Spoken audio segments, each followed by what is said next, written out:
투플 자료형입니다. 투플 자료형은 리스트 자료형과 좀 다르게요.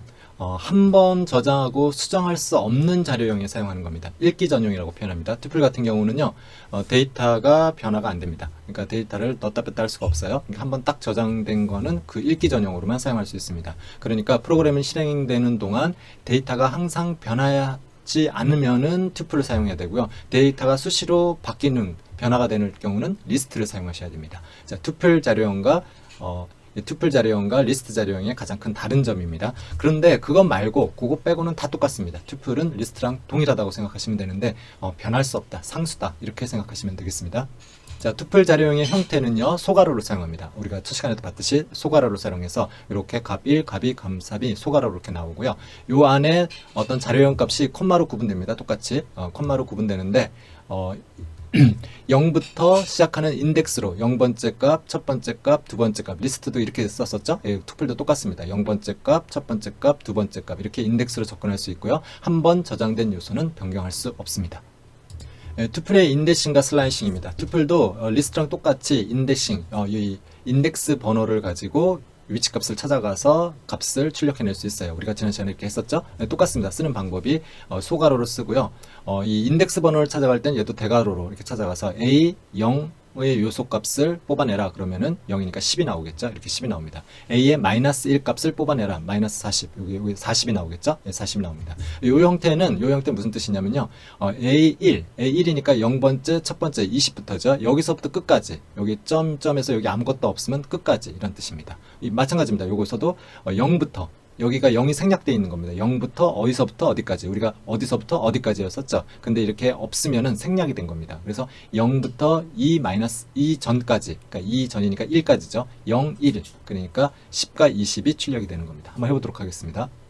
자, 투플을 한번 만들어 보겠습니다. A는 소괄호입니다. 소괄호. 이렇게 제가 쭉 만들었습니다. 그러면은 A에 제가 이 두 번째 값을 한번 출력하고 싶어요. 그러면 A 이렇게 두 번째 값을 프린트로 찍으시면 되겠습니다. 프린트로 이렇게 찍으면은 A의 두 번째 값이 출력이 됩니다. 또 A의 0번째 값도 한번 출력해 볼까요? A의 0번째 값도 이렇게 출력이 되겠죠. 자, 리스트에서 이 요소들, append, insert, 오름차순, 이거는 값을 변경하는 것들이죠. 팝, 마찬가지로 값을 그러니까 변경하는 거죠. remove, 즉 이런 것들은 투플에서 사용할 수가 없습니다. 사용할 수 없고요.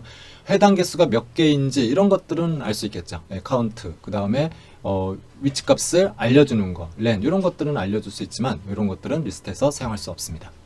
딕셔너리에 대한 이야기입니다. 딕셔너리 자료형 같은 경우는요, 딕트라고 하는데 한글로 표현하면 사전입니다. 사전이라는 뜻을 해서 딕셔너리의 형태는 키와 밸류 값으로 형태가 저장이 됩니다.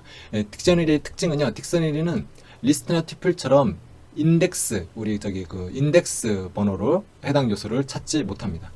안 됩니다. 해당 번호가 없고요. 키를 통해서만 밸류 값을 찾을 수 있습니다. 키를 통해서 밸류 값을 찾을 수 있습니다. 이것이 바로 딕셔너리의 가장 큰 특징입니다. 키값, 밸류 값. 자, 그래서 딕셔너리의 문법을 좀 보시면은 이렇게 가로 안에 키값과 밸류 값이 이렇게 콤마 형식으로 하나 이상 여러 개를 저장할 수 있는 컬렉션 자료형입니다. 물론 컬렉션 자료는 다 여러 개를 저장할 수 있는 거죠. 딕셔너리는 키를 먼저 지정해 주고요. 콜론 찍어 주고 그 다음에 값을 표현해 주시면 되겠습니다. 예를 들어서 키값이 김밥이다. 그리고 값은 200이다. 키값이 라면이다. 값은 300이다. 키값이 돈가스다. 값은 5000이다. 이렇게 됐을 때 이런 식으로 쭉 표현해 준다라는 뜻입니다. 키 1, 키 2, 밸류 1, 키 2, 밸류 2 이렇게. 딕셔너리를 생성할 때는 A하고 중괄호만 이렇게 써주시면 되겠습니다. 이렇게 중괄호로 써주면 딕셔너리가 생성이 되고요. 또 이렇게도 쓸 수 있습니다. A는 dict 함수를 이용해서 이렇게 써준다. 이렇게도 가능합니다. 자, 딕셔너리를 한번 만들어 보겠습니다. 그러면 이렇게 했을 때 예를 들어서 A라는 딕셔너리를 만들 때 여기서 키값, 밸류 값. 딕셔너리는 이렇게 중괄호로 사용하는 거죠.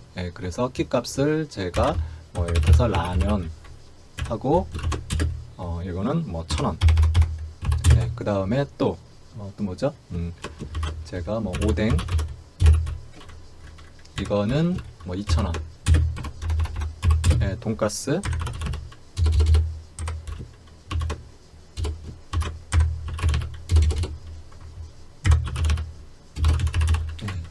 이거는 뭐 8,000원 이렇게 썼습니다.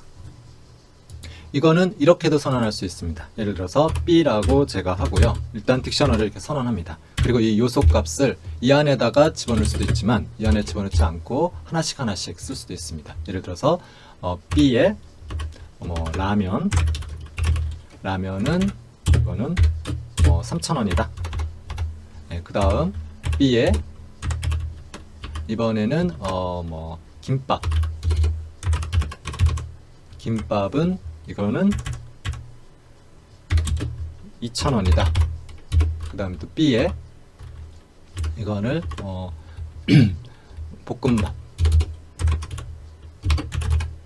볶음밥은 5,000원이다. 이렇게 쓸 수도 있다는 뜻입니다. 자, 한번 찍어보도록 하겠습니다. 위에 거랑 아래 거랑 프린트 A 또 프린트 B 이렇게 해서 한번 찍어보도록 하겠습니다. 자, 그럼 보시는 것처럼 요거는 위에서 나온 거고요. 여기 요거 두 개죠. 라면 중가로로 나왔습니다. 중가로 나와서 라면이 1,000원, 라면이 1,000원, 오뎅 2,000원, 돈가스 8,000원 이렇게 쭉 나왔죠. 그 다음에 두 번째 거 요렇게 찍었을 때도 라면 3,000원, 김밥 2,000원, 볶음밥 5,000원 이렇게 나왔습니다. 자, 이런 식으로 두 가지 방식으로 이렇게 이렇게도 선언할 수도 있고요. 이렇게 집어넣을 수도 있고요. 이런 식으로 집어넣을 수 있습니다. 물론 이러니까 여기에다가 이렇게 요소값을 집어넣듯이 A에다가 내가 하나를 더 추가하고 싶어요. 예를 들어서 A 이번에는 A에서 A를 떡볶이를 하나 집어넣게 보겠습니다.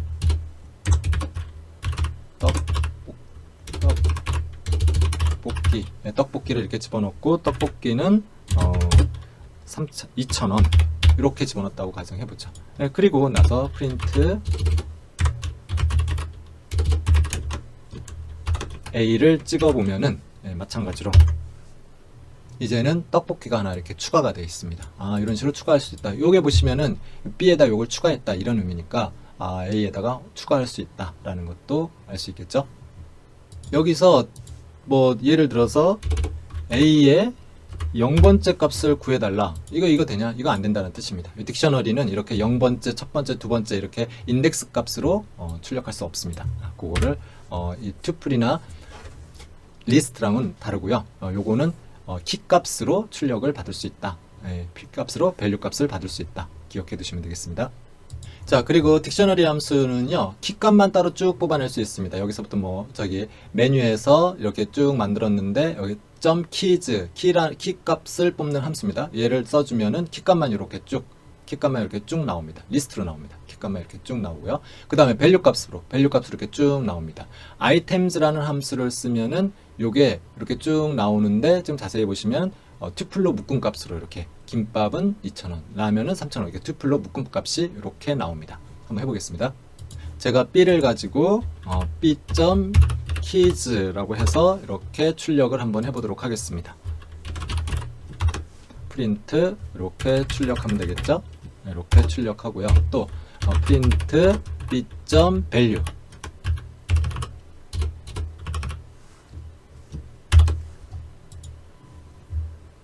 그리고 또 프린트 B.items 이렇게 한번 출력을 한번 해보도록 하겠습니다. 그래서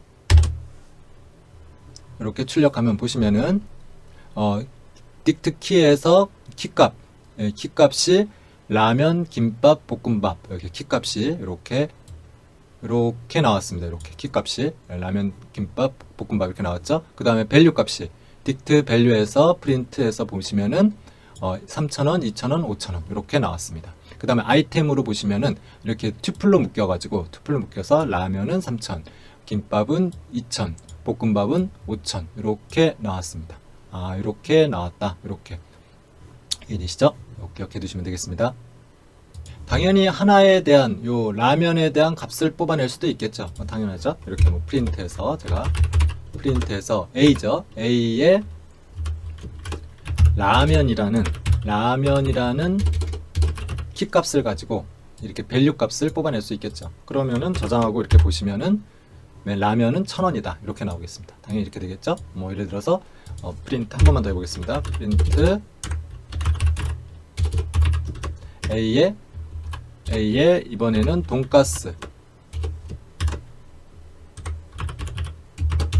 돈가스가 뭐냐, 얼마냐 이렇게 나오면은 보시면은 이렇게 8,000원이다 이렇게 나옵니다. 이거는 get 함수를 이용해서 사용할 수도 있습니다. 예를 들어서 제가 print get 함수를 써가지고요. get 함수에 a.get이죠. a.get 함수에 뭐 예를 들어서 요거를 여기서 뭐 라면 이렇게 쓰면은 보시는 것처럼 1,000원이 이렇게 나옵니다. 아까 get 함수 한번 더 써볼까요? print a의 get 함수의 돈가스 이렇게 쓰고 확인해 보면은 이게 1,000원, 8,000원 이렇게 똑같이 나오죠. 이런 식으로 나온다. 이렇게 나옵니다. 요거를 확인해 두시면 되겠습니다.